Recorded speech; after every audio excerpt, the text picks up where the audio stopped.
Olá pessoal, sejam bem-vindos ao Mundo Racional. Hoje, vamos mergulhar fundo em um tema que gera muita polêmica e confusão: o chamado design inteligente.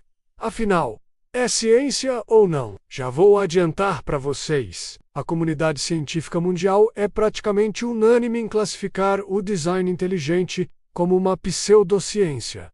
E neste vídeo, vamos entender exatamente por quê. Vamos começar pelo básico.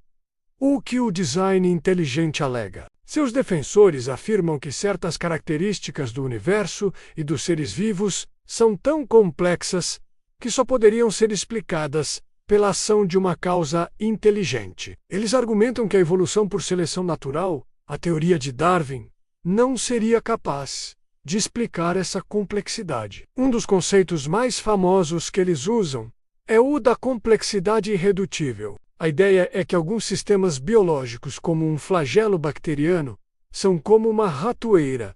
Se você tirar qualquer uma de suas partes, ele para de funcionar completamente. Portanto, segundo eles, tal sistema não poderia ter evoluído passo a passo, precisando ser criado de uma só vez por um designer. Parece um argumento interessante, certo? Mas é aqui que a ciência entra para analisar a alegação. E a primeira coisa que o método científico exige é que uma hipótese seja testável e principalmente falseável. Isso significa que deve haver uma maneira de provar que a hipótese está errada. Por exemplo, se eu digo que todos os cisnes são brancos, basta encontrar um único cisne negro para refutar minha hipótese.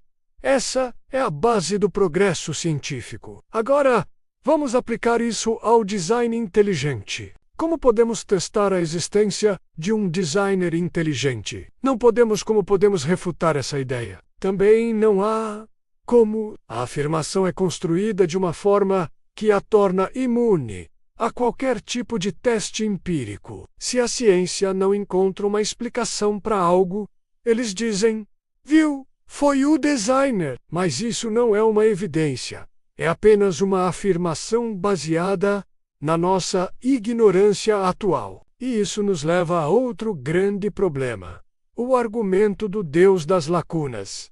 Essa é uma tática muito antiga. Sempre que há uma lacuna no nosso conhecimento científico, algo que ainda não conseguimos explicar, alguns grupos aproveitam para inserir uma explicação sobrenatural. No passado, raios e trovões eram atribuídos a deuses furiosos. Hoje sabemos que são fenômenos elétricos naturais. O design inteligente faz exatamente a mesma coisa, mas com a biologia. Onde há uma dúvida sobre a evolução de uma estrutura complexa, eles não propõem uma investigação científica alternativa.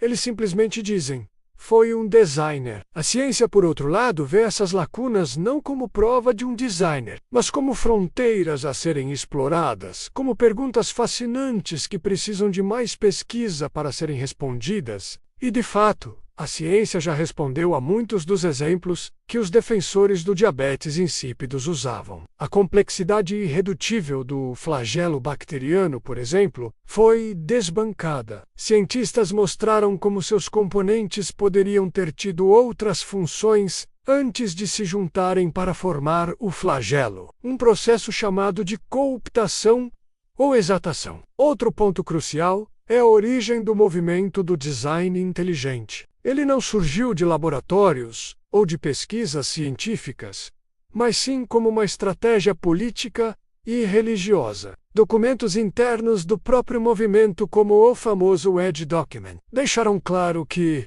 o objetivo era derrotar o materialismo científico e substituí-lo por uma ciência que seja consoante com as convicções teístas e cristãs. Ou seja, o design inteligente é uma forma de criacionismo repaginada, um neocriacionismo que tenta se disfarçar de ciência para conseguir entrar nas salas de aula de biologia. Eles trocaram a palavra Deus por designer inteligente para parecer mais neutro, mas a ideia central é a mesma. E é por isso que as principais organizações científicas do mundo, como a Academia Nacional de Ciências dos Estados Unidos, a Associação Americana para o Avanço da Ciência e a Sociedade Astronômica Americana rejeitam firmemente o design inteligente. Elas afirmam que ele não atende aos requisitos básicos de uma teoria científica. Não produz pesquisas, não faz previsões testáveis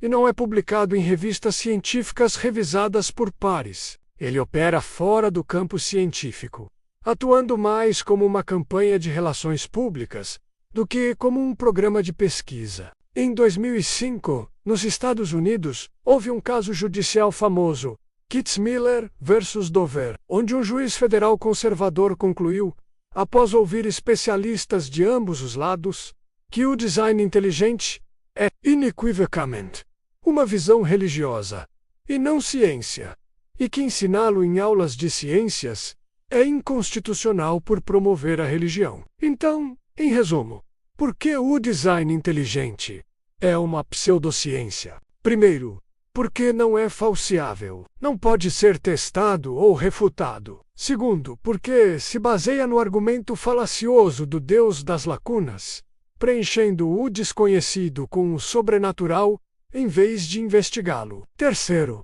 porque sua origem e objetivos são religiosos e políticos, não científicos. E quarto, porque não contribui em nada para o avanço do conhecimento. Ele não gera novas hipóteses, não inspira novas pesquisas. Ele apenas diz para pararmos de procurar. A teoria da evolução, por outro lado, é o alicerce da biologia moderna. Ela é apoiada por uma montanha de evidências vindas da paleontologia, da genética, da anatomia comparada, da embriologia. Ela faz previsões que podem ser testadas e que têm sido confirmadas inúmeras vezes. A evolução explica a incrível diversidade da vida na Terra de forma elegante e poderosa, através de mecanismos naturais, como a mutação e a seleção natural. É muito importante não confundir ciência com religião. Elas são áreas diferentes do conhecimento humano, com perguntas e métodos diferentes. A ciência busca explicações naturais para o mundo natural. Tentar inserir explicações sobrenaturais no ensino de ciências não só enfraquece a educação científica, mas também cria uma falsa oposição